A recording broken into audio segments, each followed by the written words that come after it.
오늘은 His Story라는 제목으로 이사야 10장 5절부터 25절의 말씀을 함께 여러분들과 나누기 원합니다.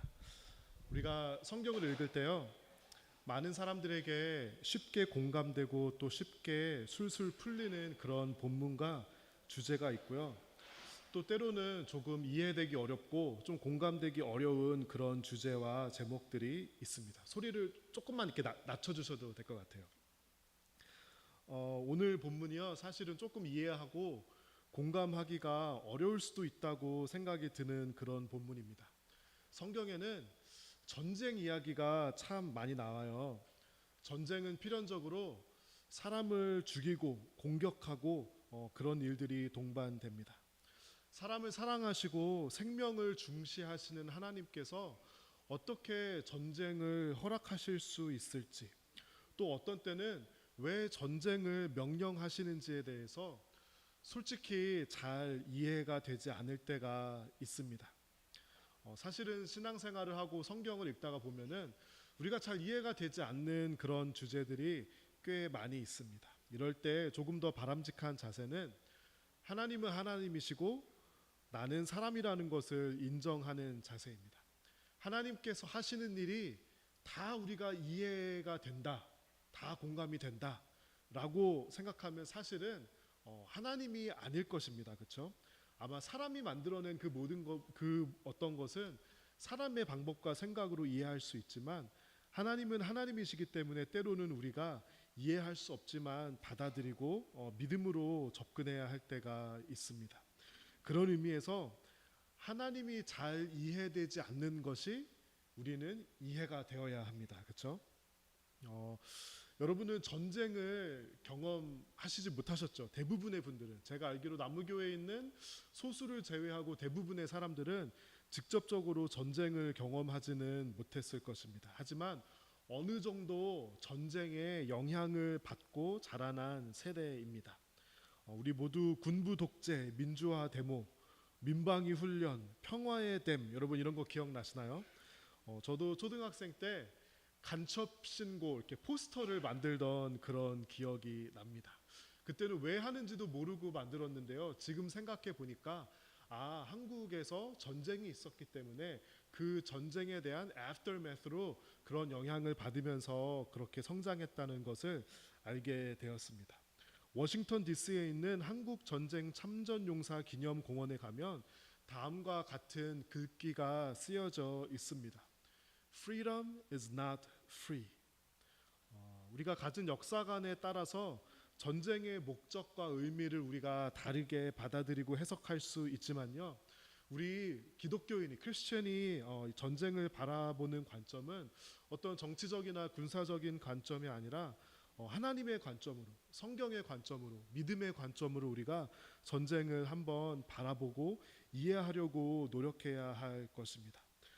성경을 역사적으로 바라보는 그런 접근이 있습니다. 우리가 성경을 읽죠. 이 성경은 하나님의 말씀이에요. 그런데 이 성경이 쓰여졌던 그 시대에 역사가 있습니다. 그렇기 때문에 성경을 바라보는 관점 중에 하나는 우리가 성경을 믿음으로 읽지만 그 당시에 있었던 어떤 사건과 인물과 역사와 같이 우리가 인터랙트하면서 성경을 바라보는 역사적인 그런 접근이 있습니다. 성경과 고대 전쟁이라는 조병호 박사님이라는 작가가 쓴 책이 있는데요. 이 책은 우리가 알고 있는 역사와 이제 고대 전쟁에 관련된 역사와 성경을 이렇게 왔다 갔다 하면서 우리에게 성경이 홀로 스탠드하는 것이 아니라 역사와 상호작용을 하면서 우리에게 믿음의 관점으로 얘기해주고 있구나라는 것을 깨닫게 됩니다. 이 책에 보면은요, 아수르 전쟁, 바벨로 전쟁들, 페르시아 전쟁들, 그리스 그리고 로마 전쟁들이 성경과 성경의 역사와 어떻게 인터랙트 하는지 우리에게 잘 말해주고 있습니다. 여러분, 그것이 알고 싶다라는 프로그램 보신 적 있죠? 우리가 이 퍼스펙티브를 가지고 오늘 어떤 사건을 가지고 우리가 이 사건을 조금 파헤쳐보고 하나님께서 왜 그런 일들을 이루셨는지, 행하셨는지, 또 그것을 통해서 우리가 배워야 하는 교훈이 있는지 한번 살펴보기 원합니다. 먼저 어떤 사건이 있죠. 그 사건은 무엇이냐면 아시리아의 이스라엘 침공 그리고 이스라엘의 멸망이었습니다. 우리 이사야 10장 5절을 다 같이 읽어볼까요? 아시리아에게 재앙이 닥친다. 내가 그를 내 진노의 몽둥이로 이용했고 내 분노를 쏟기 위한 막대기로 삼았다. 하나님께서는요, 아시리아라는 그 당시의 강대국을 사용하셔서 이스라엘 심판의 도구로 그렇게 사용하셨습니다. 당시에 이스라엘 사람들이 이렇게 생각했을 거예요. 에이, 하나님께서 설마 하나님의 나라, 하나님의 백성들을 설마 망하게 하실까? 하나님께서 모세를 통해서 이스라엘 사람들을 출애굽시키시고 구름 기둥과 불 기둥으로 함께 하시고 가나안 땅에 자리 잡게 하시고 다윗 왕을 세우시고 솔로몬의 성전을 통해서 이 제사를 그렇게 보내게 하셨는데 설마 하나님께서 이스라엘을 망하게 하실까라는 그런 설마하는 마음을 이스라엘 사람들이 가지고 있었습니다. 그런데 그런 비슷한 마음을 우리도 가지기 쉽습니다. 에이, 설마 하나님이 나를 망하게 하실까? 우리 가정을 망하게 하실까? 설마 우리 교회를 심판하고 우리 도시와 한국교회, 미국교회 또 이 국가를 심판하실까? 에이, 설마 하는 그런 마음을 가지게 됩니다. 하나님께서 얼마나 많은 복을 주셨는데, 하나님께서 얼마나 많은 순교의 피를 흘리게 하셨는데 설마 망하게 하실까? 그런데요, 하나님께서는 정말 이스라엘을 심판하셨습니다.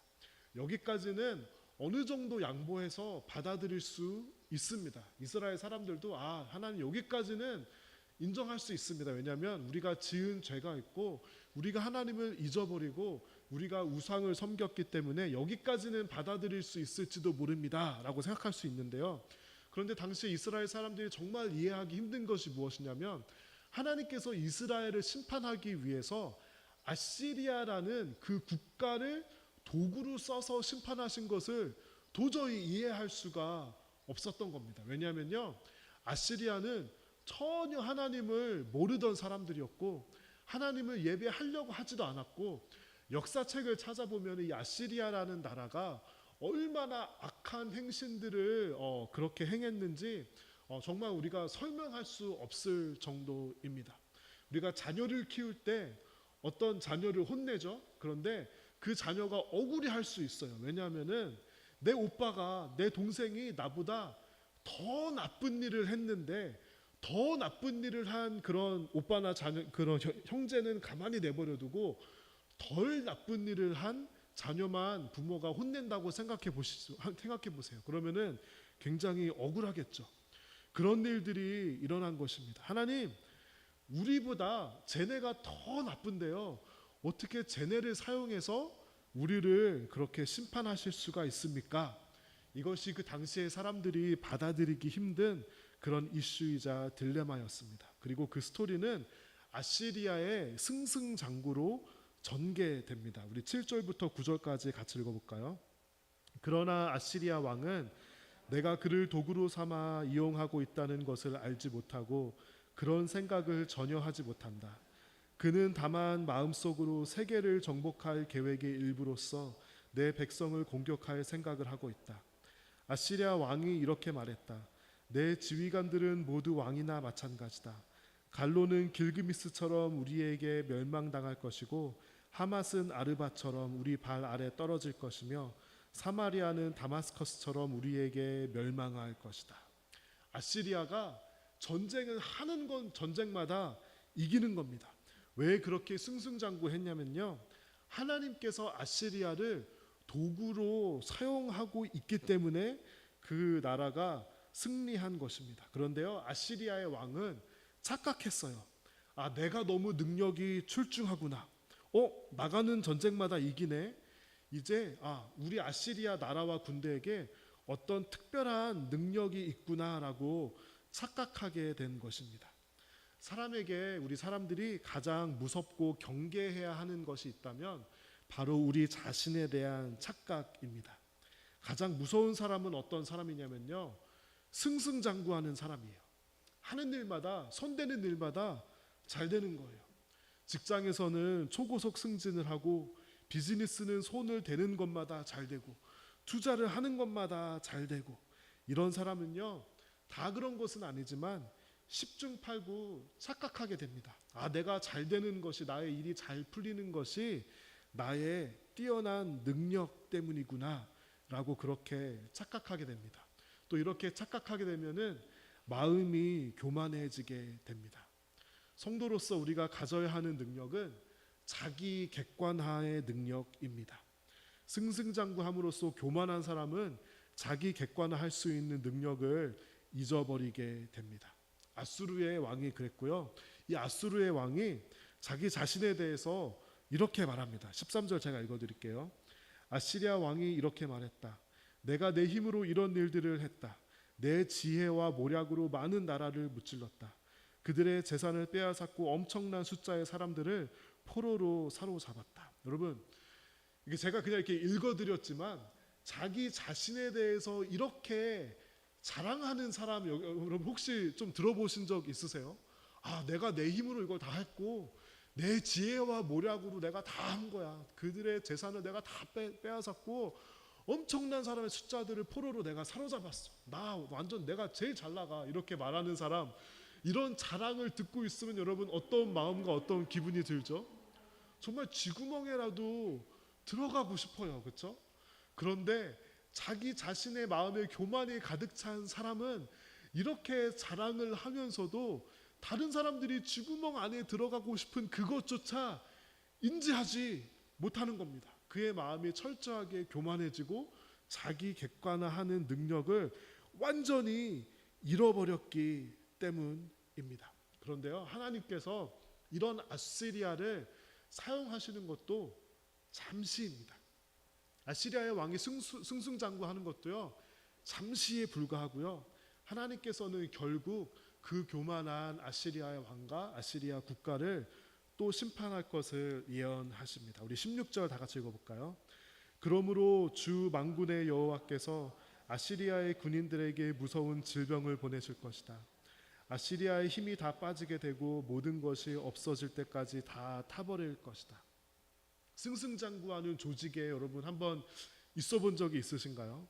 그 모멘텀이 대단합니다. 어떤 회사에서 일하는데요, 그 회사가 매 분기마다 매출이 늘고 주가가 올라갑니다. 그 회사 안에 있으면 그 모멘텀이 대단합니다. 부흥하는 그런 승승장구하는 교회 안에 있으면 그 모멘텀 또한 대단합니다. 한국에서 거룩한 빛 광성교회라는 목회를 잘 목회하고 은퇴하신 정성진 목사님이라는 분이 있는데요, 이분이 이제 후배 목회자들을 그렇게 양성하는 사역을 하시는데요, 자랑을 한 것은 아니고 본인이 겪었던 하나님의 은혜를 얘기하면서 이런 말씀을 하시더라고요. 교회를 시작한 주부터 자신이 은퇴하는 주까지 한 주도 빼지 않고 등록한 새 가정이 있었다. 그렇게 하나님의 은혜를 그런 방식으로 설명하시더라고요. 여러분 정말 그런 교회 안에 있으면 정말 그 부흥의 모멘텀이 대단했을 것입니다. 하물며 나가는 전쟁마다 승리를 하면 얼마나 대단한 모멘텀에 도취되어 있을 것입니다. 도취되어 있을 것입니까? 그런데 하나님께서는 그런 아시리아의 군인들에게 무서운 질병을 보내셔서 그들을 멸망하게 하실 것을 이사야는 예언하고 있습니다. 우리는 코로나 시대를 지나왔기 때문에 이 질병의, 전염병의 무서움을 알고 있습니다. 과학이 아무리 발전해도 바이러스 하나를 막을 수 없습니다. 아무리 마스크를 잘 써도 전염병에 걸릴 수가 있고요. 처음에는 백신 맞으면은 저는 다 괜찮아질 줄 알았어요. 근데 백신을 2번 맞고 3번 맞아도, 제가 백신을 3번 맞았는데 그 후로 코로나에 걸리더라고요. 그렇죠? 아무리 과학이 발전해도 이 전염병을 막을 수 없는 겁니다. 그런데 옛날에는 군대가 막사해서 함께 그렇게 생활했으니까 전염병에 얼마나 취약했겠습니까? 하나님께서는 무서운 질병을 보내셔서 아시리아의 군대를 심판하실 것이라고 그렇게 말해주고 있습니다. 그런데요, 이사야의 예언은 그 심판에서 끝나지 않고요, 이 모든 일들의 결말에서 결국에는 이스라엘을 회복하실 하나님의 계획에 대해서 우리에게 말해주고 예언해주고 있습니다. 우리 20절부터 22절까지 다 같이 읽어보겠습니다. 그 날이 오면 이스라엘과 야곱의 살아남은 사람들이 다시는 자기들을 친 아시리아를 의지하지 않고 다만 여호와 곧 이스라엘의 거룩하신 분을 진실한 마음으로 의지할 것이다. 야곱 자손에 남은 사람들이 전능하신 하나님께로 돌아올 것이다. 이스라엘아, 내 백성이 바다의 모래처럼 많더라도 그들 중에서 오직 소수의 사람들만 돌아올 것이다. 공의로우신 여호와께서 이미 그의 백성을 치실 것을 결정하셨다. 하나님의 심판은 심판으로 끝나는 것이 아니라 회복으로 이어집니다. 이스라엘과 야곱의 살아남은 사람들이 하나님을 진실한 마음으로 의지할 것이고요, 전능하신 하나님께로 다시 돌아올 것을 예언하고 있습니다. 그러나 슬프게도 모든 사람들이 그 회복을 경험하고 그 회복의 여정과 함께하는 것은 아닙니다. 살아남은 사람들, 남은 사람들은 신앙의 회복을 경험할 것이지만 모두가 함께하는 것은 아니라 그 살아남은 사람들은, 남은 사람들은 다수가 아니라 소수일 것이라고 우리에게 말해줍니다.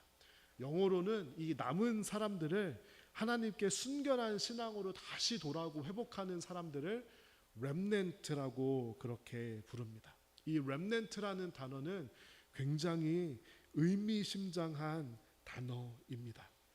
진리에 반응하는 사람들, 심판 후에 회복의 시간에 하나님께 순결한 신앙으로 돌아오는 소수의 사람들을 바로 렘넌트라고 부릅니다.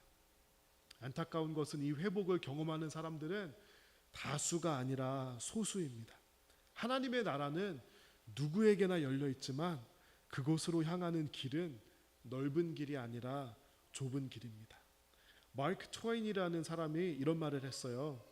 History does not repeat itself, but it rhymes. 역사가 똑같이 반복되지는 않지만 어떤 일종의 형태를 띠며 반복성을 가진다는 그런 말입니다. 이 말을 우리가 우리의 삶에 적용해 본다면 약 2700년 전에 이스라엘이 아수르 왕국에 의해서 멸망했는데요, 그 일들이 단지 2700년 전에 일어났던 역사가 아니라 지금도 일어나고 있고 우리의 삶에도 이런 역사가 일어날 수 있음을 말해주고 있는 것입니다. 이 전쟁과 역사의 사건을 통해서 우리는 무엇을 생각하고 무엇을 배우고 어떤 교훈을 얻을 수 있을까요? 제가 설교 준비를 할 때 보통 첫째, 둘째, 셋째 하는 것을 별로 좋아하지 않습니다. 왜냐하면 설교를 한 저도 잘 기억이 안 나요. 그래서 저도 잘 기억이 안 나고요, 한 가지 해도 기억날까 말까 하는데 셋째, 첫째, 둘째, 셋째 하면 너무 많아서 제가 보통은 그렇게 하지 않는데요, 오늘은 간단하게 이 세 가지를 준비했어요. 여러분 이거를 다 기억하려고 노력하실 필요 없고요, 세 가지 중에 한 가지 정도만 여러분께서 기억하시고 우리 자신의 삶에 한번 대입해서 그렇게 한번 생각해보고 일주일 동안 좀 묵상해보면 좋겠습니다. 먼저 첫째는요, 우리가 던져야 할 질문은 하나님의 심판은 어디를 향하는가라는 그런 질문과 또 메시지입니다. 이스라엘 사람들 어떻게 생각했냐면요, 하나님의 심판이 만약에 임한다면 그거는 내가 아니라 아시리아 사람들, 저 사람들을 향해서 먼저 임해야지 그게 맞다고 생각했어요. 왜냐하면 내가 그렇게 엄청 신실하고 착한 건 아닌데 쟤보다는 나은 것 같아 라는 그런 마음을 가지고 거기서 안정감을 가졌던 거예요. 하나님께서 심판하시면은 쟤네를 먼저 심판하실 테니까 쟤네가 먼저 심판되는 걸 보고 나는 그때쯤에 회개하면 될 거야 라고 그런 생각을 아마도 가졌을 것 같습니다. 그런데 하나님의 심판에는 정확한 순서가 없습니다. 이것이 우리에게 무엇을 말해주냐면요, 하나님의 심판이 오늘 이곳에 앉아서 예배를 드리고 있는 나를 향할 수도 있을까? 라는 그 질문의 답은 바로 예스라는 것입니다. 하나님의 심판이 성도를 향할 수 있을까? 하나님의 심판이 교회를 향할 수 있을까?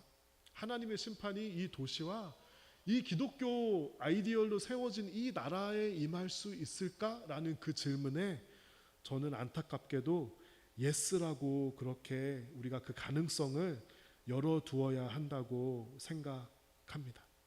우리는 한때 내가 얼마나 헌신되었었는데, 한때 이 교회가 얼마나 하나님을 섬겼었는데, 한때 이 땅에 얼마나 많은 부흥의 역사가 있었는데 하나님께서 설마 심판하시겠어? 라고 그렇게 우리는 생각하지만 우리는 그 심판의 날이 언제 다가올지 모릅니다. 그렇기 때문에 우리는 깨어 있어야 합니다. 그리고 기도해야 합니다. 그리고요, 정말 우리가 하나님의 심판이 임할 수 있다는 마음을 가지고 지금 오늘, 지금 이 순간을 믿음으로 우리는 하나님께 우리 자신을 드리면서 살아가야 합니다.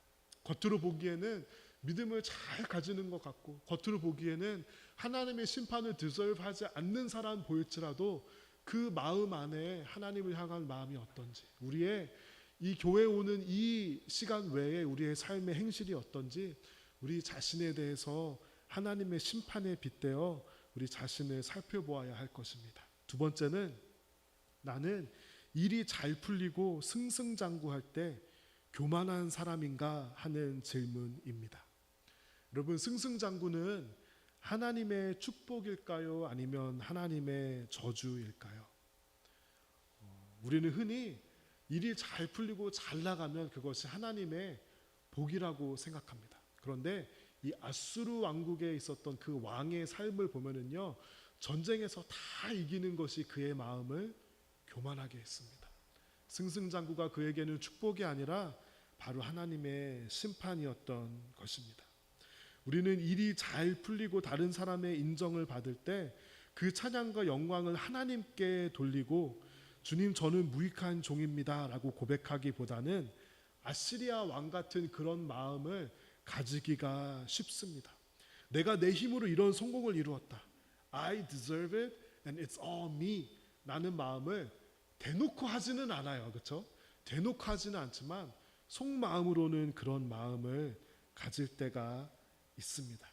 가장 불쌍한 사람은 마음이 교만해져서 자기 자신의 모습을 바라보지 못하는 사람입니다. 가장 불쌍한 사람은 하나님의 은혜를 바라보지 못하고 나 자신의 업적과 나 자신의 공을 따지는 사람입니다.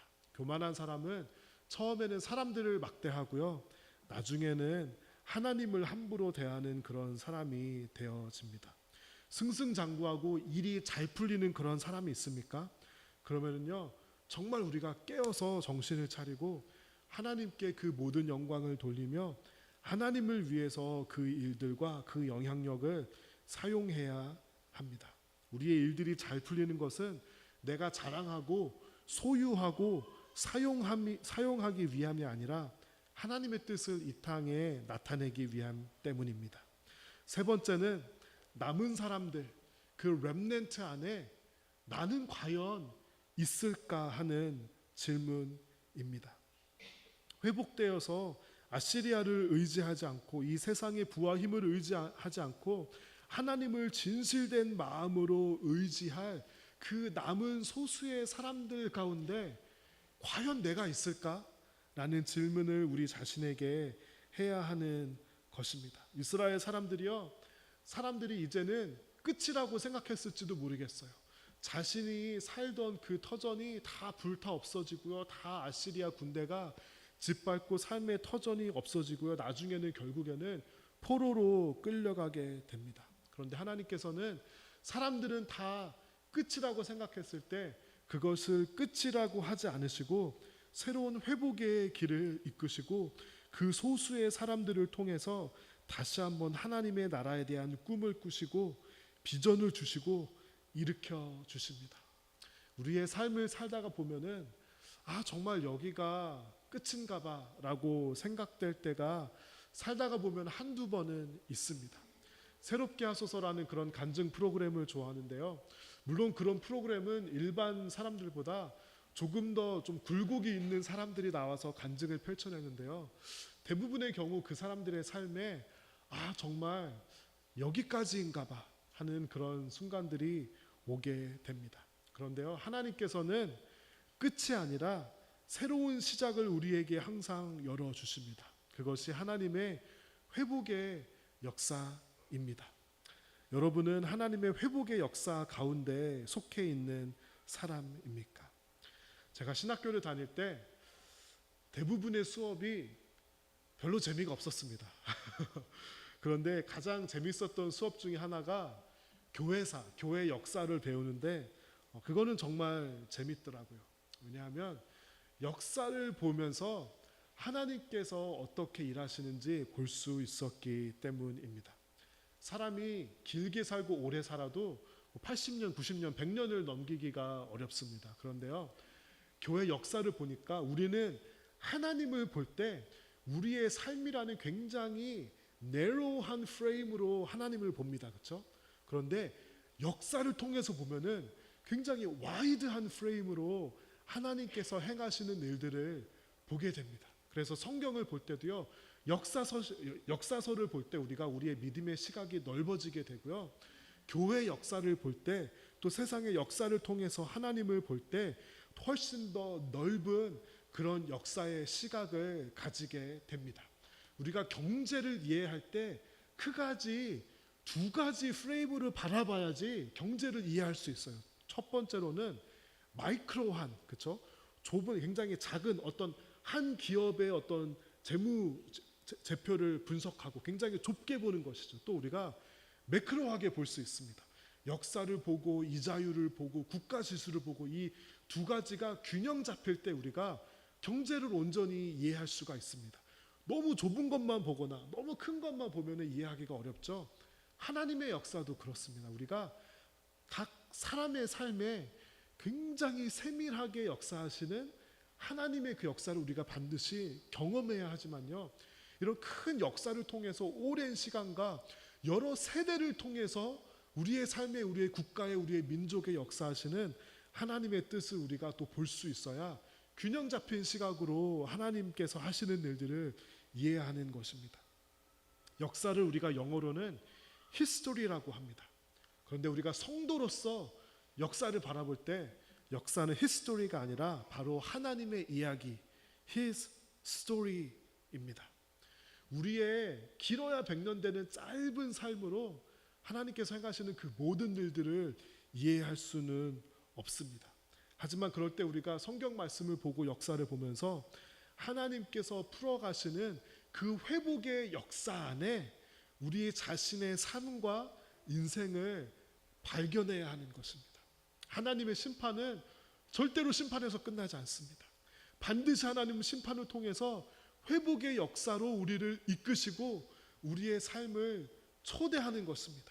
그 하나님의 회복의 역사 그 어딘가의 선상에 우리는 반드시 있습니다. 그곳에서 우리를 발견할 때 오늘 찬양한 것처럼 Blessed be your name, 우리가 그렇게 하나님의 역사하심을 고백할 수 있는 것입니다. 여러분, 여러분의 삶이 어디에 있던 간에, 여러분이 지금 어떤 과정을 겪고 있던 간에 하나님께서는 여러분 가정의 회복, 여러분 신앙의 회복, 여러분 믿음 여정의 그 회복에 여러분을 부르셨습니다. 그리고 여러분 모두가 그 남겨진 자들, 렘넌트로 부름받았음을 믿습니다. His story 안에 함께 하시는 저와 여러분들이 되시기를 바라고요, 하나님의 역사 안에 우리를 발견해서 우리의 삶을 통해서 사용하시고 역사하시고 그분의 뜻을 반드시 이루시는 그 하나님의 뜻을 우리가 믿고 신뢰하며 His story가 our story가 되는 그런 믿음의 고백을 하는 저와 여러분이 되시기를 축복하며 바랍니다. 우리 찬양팀 나와주시면 나의 백성이 찬양을 부르면서 하나님의 회복의 역사를 나에게 보여주시고 알려주시옵소서. 우리 기도하는 마음으로 우리 다 함께 일어서서 이 찬양을 불렀으면 좋겠습니다.